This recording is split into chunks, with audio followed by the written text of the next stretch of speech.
کاشفہ اب یہ نہ بولنا کہ آپ کے پاس کوئی اور سوال ہے. الیاسف آپ کو کیسے پتہ چلا؟ میں نے آپ کی ماتھے پر پڑھ لیا. مجھے پتا ہے آپ نے پہلے ایک بڑا سوال کیا ہوا ہے فیس بک پہ جو میں نے پڑھا ہے. آپ نے پڑھ لیا ہے وہ سوال؟ میں پڑھ کے سناؤں آپ نے؟ ہاں پڑھ کے سنا. آپ نے کیا لکھا ہوا تھا؟ آپ نے لکھا ہوا تھا کہ اس دنیا میں ہر شخص جواب چاہتا ہے. ہم سب کے پاس سوال مسائل ہوتے ہیں جنہیں ہم سلجھانا چاہتے ہیں، مگر ہم ان کے جواب کہاں ڈھونڈیں؟ یہ بڑا سوال تھا جو آپ نے کیا تھا. اور آپ سے بھی رہا نہیں گیا اور آپ نے کامنٹس میں ایک اور سوال ڈال دیا. آپ نے نیچے پڑھا؟ جی ہاں.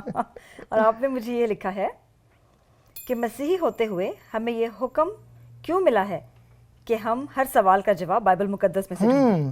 یعنی کہ آپ کا کہنے کا مقصد یہ تھا کہ ہم ہر سوال کا جواب بائبل مقدس میں سے ڈھونڈ سکتے ہیں. بالکل بالکل، ہر بات کا جواب ہمیں خدا کے کلام سے مل سکتا ہے. اور اس کے لیے ایک حوالہ جو آپ کو دینا چاہتا ہوں وہ ہے دوسرا تیموتھیوس اس کا 3 باب اور اس کی 16ویں آیت.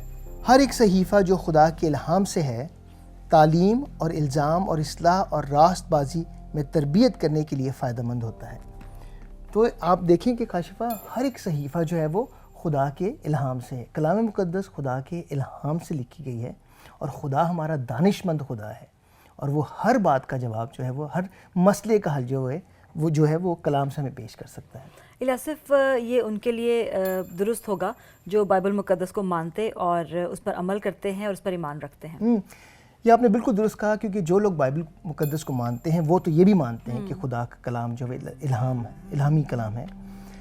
جو لوگ کلام مقدس کو نہیں مانتے اس کی ایک سب سے بنیادی اور بڑی وجہ یہ ہے کہ وہ سمجھتے ہیں کہ وقت کے ساتھ ساتھ خدا کا کلام جو ہے وہ آہستہ آہستہ تبدیل ہو چکا ہے، جبکہ ان کے پاس کوئی ٹھوس ثبوت بھی موجود نہیں ہوتا. الیاسف یہ بات بالکل غلط ہے اور اس کا حوالہ ہمیں بڑے کلیئر کلام مقدس میں سے ملتا ہے. اور میں سمجھتی ہوں کہ ہر وہ مسیحی جو اس حوالے کو کلام مقدس میں سے پڑھتا ہے وہ کبھی بھی کلام مقدس میں سے کچھ کم کرنے کی یا زیادہ کرنے کی جرات بھی نہیں کر سکتا.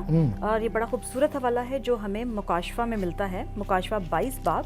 اور میں چاہوں گی کہ یہ ہر مسیحی بلکہ اس حوالے کو یاد رکھے تاکہ جب بھی کبھی ان سے ایسے سوال کیے جاتے ہیں وہ ضرور اس کا جواب کلام مقدس میں سے دے سکیں. مکاشفہ 22 باب اور اس کی 18ویں آیت سے لے کے تو 19ویں آیت.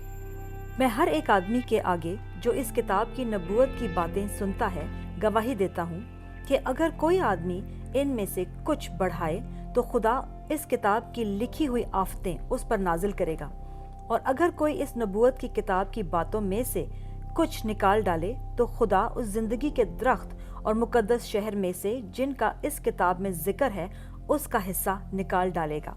کاشفہ ہم دیکھتے ہیں کہ کلام میں اس کے لیے بڑے سخت الفاظ جو ہیں وہ استعمال کیے گئے ہیں، اور اس لیے میرا نہیں خیال کہ کوئی مسیحی جو ہے وہ کبھی یہ جرات بھی کر سکتا ہے. اور یہ آیت آپ نے بہت اچھی کوٹ کی ہے کہ اس کو ہم ہمیشہ استعمال کر سکتے ہیں اس بات کو سکھانے کے لیے کہ خداوند کے کلام میں کبھی کوئی تبدیلی جو ہے وہ پیش نہیں آئی. کاشفہ خداوند کے کلام کے حصوں کو بڑے سالوں سے بلکہ ہزاروں سالوں سے جو ہے وہ محفوظ کیا گیا ہے. اور نہ صرف یہ بلکہ جب ان کا کلام کا ترجمہ کیا جاتا ہے تو بڑی باریکی سے کیا جاتا ہے.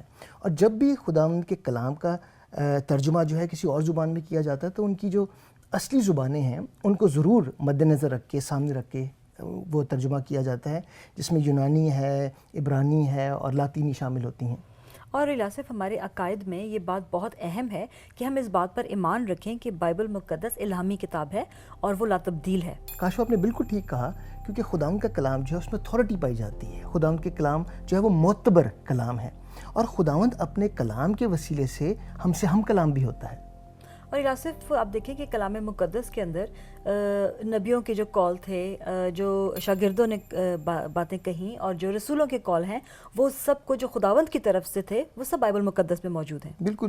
اور کلام کے ذریعے خداوند اپنے آپ کو ہم پر ظاہر کرتا ہے، اور جتنا ہم کلام کو پڑھتے ہیں اتنا ہم خداوند کو جانتے ہیں، اور جتنا ہم خداوند کو جانتے ہیں اس کی محبت میں ہم بڑھ سکتے ہیں اور ترقی کر سکتے ہیں.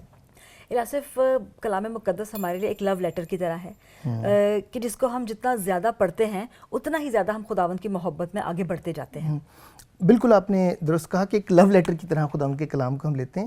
اور دیکھیں خداوند کے کلام جو ہے وہ خداوند کی وفاداری کو، خداوند کی قدرت کو، خداوند کی شفا کو، خداوند کی قوت کو جو ہے وہ ہم پر ظاہر کرتا ہے. اور جتنا ہم خدا کے کلام کو پڑھتے ہیں، سمجھتے ہیں، اس کی اتھارٹی کو جانتے ہیں، میرے خیال میں ہم اتنا اپنے ایمان میں جو ہے